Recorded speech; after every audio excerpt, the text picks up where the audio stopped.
pessoal, boa tarde. Agora 1h02 no horário de Brasília. O Globo Esporte está chegando para a gente começar junto a semana. O Flamengo venceu o clássico contra o Fluminense e o gol foi logo do Pedro. Ele estava afastado depois do Filipe Luiz reclamar da postura dele nos treinos. Aí ele entrou no segundo tempo, resolveu e deixou o Flamengo a 3 pontos do líder Cruzeiro. Dizem que o tempo cura tudo. A atitude do Pedro durante a semana foi lamentável. Beirou o ridículo. 9 dias depois da explanação pública. Sou o homem mais feliz do mundo quando um jogador como ele entra e faz o gol. O futebol é maravilhoso. Tem clássico que começa antes do apito. Na escalação, Cano poupado no Flu e até no aquecimento. Plata anunciado titular no Fla, só que, de repente, o equatoriano fechou a cara. Dores na coxa, estava fora do Fla-Flu. O garoto Wallace Ian soube que jogaria em cima da hora. Feliz, né, por começar jogando, é uma oportunidade que eu esperava há muito tempo. Iria trombar com o Thiago Silva, capitão tricolor, literalmente. O atacante tem metade da idade do zagueiro. Um tem 20, o outro 40. Sem essa de respeitar os mais velhos. Se tiver que ficar rebatendo ali, brigando com ele, eu vou fazer isso para ajudar o Flamengo. Já os chefes eram só carinho. Na conversa ao pé do ouvido, podem ter falado sobre os campeões da Libertadores em cada banco. John Kennedy de volta ao Fluminense após o empréstimo ao Pachuca do México. Pedro relacionado no Flamengo após 2 jogos afastado por falta de comprometimento nos treinos. Os comandantes estavam sincronizados. Dos braços cruzados, ao pedido de calma, faltava tranquilidade e qualidade. Lima de longe bateu pro gol e é tiro de meta para Rossi.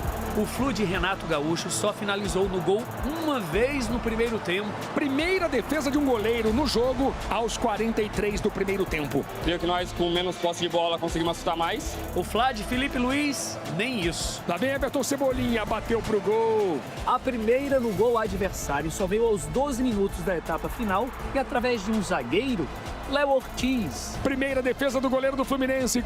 O que fez Filipe Luiz olhar para os reservas e recorrer ao camisa 9 que ele mesmo havia afastado do grupo. Pedro voltou após duras críticas no segundo tempo do Fla-Flu. Siga o passo a passo. Felipe avisa um auxiliar, um outro vai até os reservas, Pedro atende correndo, houve instrução de 2 assistentes. Atacante e treinador apenas se cumprimentam. 12 minutos após entrar, a melhor chance do Flamengo já havia sido com Pedro no lance anterior. Pedro bateu, Fábio! Pedro domina, passa pelo Freitas. Pedro chutou em cima do Fábio. Do escanteio, nasceu o gol. Luiz Araújo, escanteio pro Flamengo na primeira trave. Gol! Da redenção. Artilheiro é artilheiro. Pedro conhece o caminho do gol. Da reaproximação com o clube, a torcida e os companheiros. É um garoto que a gente pretende abraçar, tá dentro do clube. O Felipe, acho que cobrou dele, porque sabe o quanto ele pode render. E eu acho que ele entendeu bem, fez uma grande semana e aí ele é coroado com gol. Da vitória, 1-0. Infelizmente, a gente não conseguiu neutralizar ali e sofremos o gol no final. Do chefe, Pedro recebeu aplausos de longe e um rápido cumprimento no fim. Nas palavras, mostrou que nem todas as feridas estão fechadas. Eu acredito que não precisava, né, me exporem da maneira que foi feita. Eu acho que poderia ter tratado, né, de uma maneira interna, né, o que é feito internamente, acho que se trata internamente também. Mas hasteou a bandeira branca. Nesses 5 anos eu nunca tive intriga com ninguém, sempre me dei bem com todos e espero que juntos, como foi falado, a gente possa conquistar grandes coisas esse ano. Gostei da forma que ele se comportou defensivamente, da forma como ele correu, como ele jogou com os companheiros, esse brilho que ele tem, ele recuperou e a gente, como eu falei na outra vez, nós precisamos muito dele e estou muito feliz mesmo. Não não mais do que o escolhido por Pedro para ganhar a camisa da volta triunfal. Amei essa camisa. Essa camisa eu nunca vou lavar na minha vida. O Flamengo de Enzo não lavou a roupa suja em casa, mas com perdão, oportunidade e gol, pode ter reencontrado a paz de que tanto procurava. O Filipe Luiz, hein, Cícero, falou que é o homem mais feliz do mundo. Olha só, ver o Pedro voltar e marcar. O ponto final da história, hein, Cícero?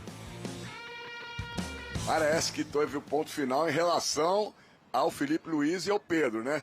Quando o Pedro foi entrar em campo aos 27 minutos do segundo tempo, o Filipe Luiz o incentivou, o cumprimentou. E quando terminou o jogo, foi lá no meio de campo cumprimentar. Não foi efusivo, não se abraçaram e tal, mas teve um cumprimento entre os dois. A verdade é que os dois times entraram pressionados neste Fla-Flu, com mais de 58 mil torcedores no Maracanã. O Flamengo, porque no meio de semana vinha de derrota para o Santos, gol do Neymar lá na Vila Belmiro. E o Fluminense já fica numa situação preocupante. Foi a terceira derrota seguida do Fluminense. Perdeu primeiro para o Chelsea, lá no Mundial de Clubes, em que foi eliminado na semifinal, 2-0, depois perdeu na volta ao Campeonato Brasileiro também por 2-0 em pleno Maracanã para o Cruzeiro, e agora o clássico, Flamengo 1-0, a lei do ex prevaleceu novamente. O Pedro entrou aos 27 e 12 minutos depois já fazia o seu quinto gol no Campeonato Brasileiro, e agora parece estar tudo em paz entre ele e o Filipe Luiz. Mas a coisa continua complicada entre o Pedro e a direção do Flamengo.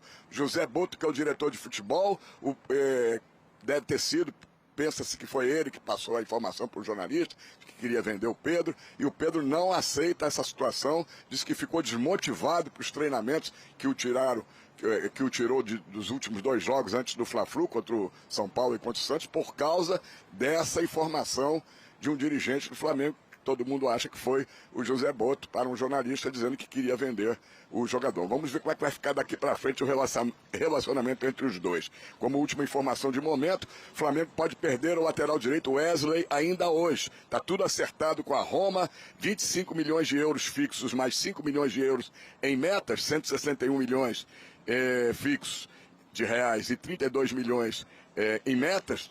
E hoje o Roma deu um prazo até o dia de hoje, final do dia de hoje. Se o Flamengo não fechar a negociação hoje, o negócio vai estar desfeito, mas o Flamengo quer arrumar um lateral direito antes. Dificilmente vai arrumar no dia de hoje um lateral direito para liberar o Wesley, que ficou no banco de reserva no dia de ontem. Próximo jogo do Flamengo contra o Red Bull Bragantino, quarta-feira em Bragança Paulista. E o Fluminense volta a campo no Maracanã também quarta-feira, diante do poderoso Palmeiras. Se perder de novo, a situação vai começar a preocupar e a gente não sabe o que pode acontecer daqui para frente nas Laranjeiras. Voltamos aos estúdios. É isso. Valeu, Cissão. Obrigada pelas informações. Temos os números do Pedro em Flamengo e Fluminense. O Pedro, desde que ele entrou, né, os seus 23 minutos jogados, ele liderou esses quesitos todos, inclusive, claro, marcando o gol que garantiu os 3 pontos, a vitória no Clássico e também toda a narrativa para nossa conversa. Porque, querendo ou não, vira a história do jogo, né, Mari? Uma coisa já seria grande. Flamengo vencer o Fluminense por 1-0, gol do Wesley, gol do... Não, o Fluminense vencer com o gol do John Kennedy. Que entrou também as duas narrativas, seriam as duas, E o gol do Pedro cria toda essa história para o dia seguinte. Pois é, cria toda essa história para o dia seguinte. Eu achei que o Filipe Luiz foi muito bem ontem na coletiva, porque ele é questionado, né, algumas vezes ali para tentar aprofundar um pouco mais sobre como que tá esse relacionamento dele com o Pedro. E tem uma frase que me marcou ontem, porque ele fala, algumas vezes, assunto encerrado, já resolvemos, mas ele fala, falar sobre isso vai tirar, de fato, o brilhantismo do que foi o jogo e o resultado. Então, assim, você focar ou tentar cavar ainda mais uma polêmica, você vai acabar não falando tanto do que foi esse enredo bonito para o Pedro e para o Flamengo, que precisava do resultado. Então, eu achei que o Filipe Luiz foi muito bem ontem na maneira como ele conduziu o assunto, assim. Não, assim, a gente vai confiar no que ele fala sobre assunto encerrado e resolvido, mas de fato sobre o rendimento do Pedro a gente só vai poder falar mais pra frente com uma sequência, marcando em outras partidas, enfim. Porque mas foi num jogo que ele recuperou toda a intensidade, todo não sei o que. Exatamente, foi um processo, né? Volta a ser relacionado, mesmo o Filipe Luiz ontem tendo falado que Pedro e Juninho treinaram juntos durante a semana, então aí você pensa que talvez o Filipe Luís pensou numa possibilidade, né? Dependendo de como o jogo iria decorrer, mas ele não escolhe o Pedro de primeira, nem de segunda e nem de terceira. O fato é que ele entra e até então o Flamengo estava com muitas dificuldades para finalizar no alvo, para exigir do Fábio alguma boa defesa. O Pedro termina com o mesmo número de finalizações do Léo Ortiz, que até então tinha sido o jogador que mais finalizou pelo Flamengo. Porque pro Filipe Luís a história está encerrada. Pro Pedro está, porque o Pedro sai do gramado falando Talvez com o Filipe.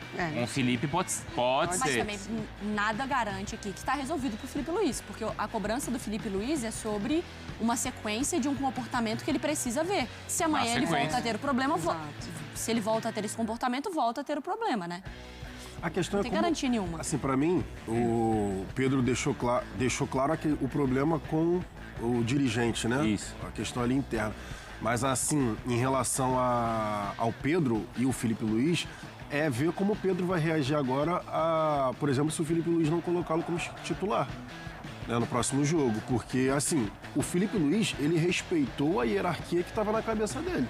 Sim. O Pedro foi a última opção de fato, porque o Pedro não estava sendo relacionado. Então, todo mundo que estava sendo relacionado estava à frente do Pedro. É verdade. Ele foi coerente com o que ele estava agindo. Com a hierarquia que ele tinha montado. E aí, agora, beleza, o Pedro entrou, fez o gol decisivo, o gol da vitória no Clássico. Obviamente, a gente sabe, questão técnica, que o Pedro é acima, basicamente, de todo mundo ali que disputa a posição com ele. Só que agora é ver como o Pedro vai reagir quando sair a questão, por exemplo, a próxima escalação do jogo, se ele não for titular, que seria o normal, tá? Dentro da coerência do Felipe, é normal que o Pedro não seja titular? Então, dentro da coerência do Felipe, mas dentro do que o campo tá falando, não. É contra o Red Bull o próximo jogo, né?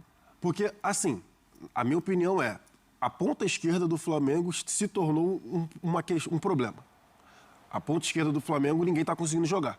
Que é o Everton, Cebolinha e o Michel, que são os caras que mais atuaram por ali. E não estão indo bem. E aí, se você for pegar... A gente estava falando isso ontem em relação à formação do time do Flamengo, mas se você for pegar no básico, né, o 4-2-3-1, com o Luiz Araújo aberto de um lado, a Arrascaeta centralizado e a ponta esquerda, o Alacian, por exemplo, ontem foi deslocado para jogar de centroavante porque o Plata não conseguia jogar. E aí o Cebolinha entra de titular, só que também não joga bem, novamente. Então, se você pensar que o Bruno Henrique possa ser esse cara da ponta esquerda, volta a ficar em aberto de novo a posição de camisa 9 de centroavante do time do Flamengo. Então, assim, você pode ter o Bruno Henrique de camisa 9 e um Alacian que estava jogando bem até então, aberto pelo lado esquerdo, ou você pode ter o próprio Bruno Henrique aberto pelo lado esquerdo e o próprio Alacian de camisa 9, ou você pode ter todo mundo brigando pela posição de ponta esquerda, que, assim, do time titular, só o Alacian. Titular não, né? Porque o Alacian não é titular, mas desses nomes todos que eu falei, só o Alacian vem entregando um pouco mais e volta a ficar em aberta a posição de camisa 9, que é justamente a posição do Pedro. Mas hoje, desculpa, Mari, quem hoje, o que o campo pediria? O Bruno Henrique e o Pedro juntos? É isso? Ou não? Então, mas que aí não tem o Alacian. Exatamente. Depende também, assim, eu não gosto de colocar todo o peso no moleque que tá surgindo agora, por exemplo, que foi bem no Mundial. Mas o Bruno Henrique também, quando estava jogando pela ponta esquerda, ele também não estava conseguindo entregar. É como se tivesse Ele também não estava conseguindo jogar. Nem também como centroavante, que é uma posição que ele não joga tão bem quanto aberto. Então, assim, eu acho que a minha opinião é, para mim, todo mundo que eu falei briga pela ponta esquerda, porque ninguém está conseguindo entregar. E tem o Pedro para jogar de 9. Então, é esse o ponto para mim. Tem o Pedro para jogar de 9 e tem o Arrascaeta para jogar de 10. O Luiz Araújo pega como herança a posição do Gerson, mas o Luiz Araújo estava jogando bem, então também não seria justo tirar o Luiz Araújo. E já não foi bem nos dois últimos jogos, né? Exatamente, não foi bem nos últimos dois, mas o Luiz Araújo estava bem. Para mim tem a situação da ponta esquerda, para mim é o ponto principal que o Filipe Luís tem que resolver. É isso aí, nação rubro-negra, que bela vitória foi essa do Flamengo para cima da equipe do Fluminense. É isso que a gente espera de um atacante muito, mas muito qualificado, igual o Pedro. A gente espera isso, é gols. Alô, Filipe Luís, é isso que você tem que fazer com o Pedro. Dar mais oportunidades. Um cara do gabarito do Pedro não pode ser banco. E vou falar outro detalhe para vocês. Temos que também dar mais oportunidades para o Juninho. Gente, a ponta esquerda do Flamengo está morta e o Juninho está cada vez mais mostrando que ele é um ponta, né? Ele cada vez mais está mostrando que ele é um ponta. Ele foi adaptado ao falso 9, mas a característica dele, ele é ponta esquerda. Então, assim, ele pode fazer tanto a ponta esquerda, tanto jogar como falso 9. Então, assim, são 2 jogadores que estão pedindo passagem. Ontem o Matheus Gonçalves entrou no jogo e, assim, melhorou muito aquele lado direito. É claro, ali a concorrência aumenta, né, pelo fato do Luiz Araújo e o Plata, que ontem nem como jogou, né, o clássico por conta de um desconforto. Então, assim, vai ser reavaliado, né, mas, assim, o garoto tá pedindo passagem. O Flamengo ia entregar de graça o Matheus Gonçalves para o Cruzeiro, 3,5 milhões de euros por 50% de um atleta tão talentoso igual o Matheus Gonçalves. É mais um erro grosseiro desse José Boto, que eu vou falar para vocês, amigas e amigos, está com seus dias contados dentro do clube de regatas do Flamengo. Muitos conselheiros não querem ver mais o Boto nem pintado de ouro no Flamengo, sabe? Até agora, o Flamengo só contratou Jorge Carrascal, que tá chegando ao Rio, vai acertar com o Flamengo vai ficar uma máquina, é um jogador assim que vai ajudar muito, né? Vai descansar um pouco o Arrascaeta e vai, assim, mostrar para que veio, né? Foi como o Mauro César falou, acho que o investimento do Flamengo para contratar o Jorge Carrascal foi altíssimo. Nunca nenhum clube, né, até hoje na carreira do Jorge Carrascal pagou cerca de 10 milhões de euros. E o Flamengo pagou 12.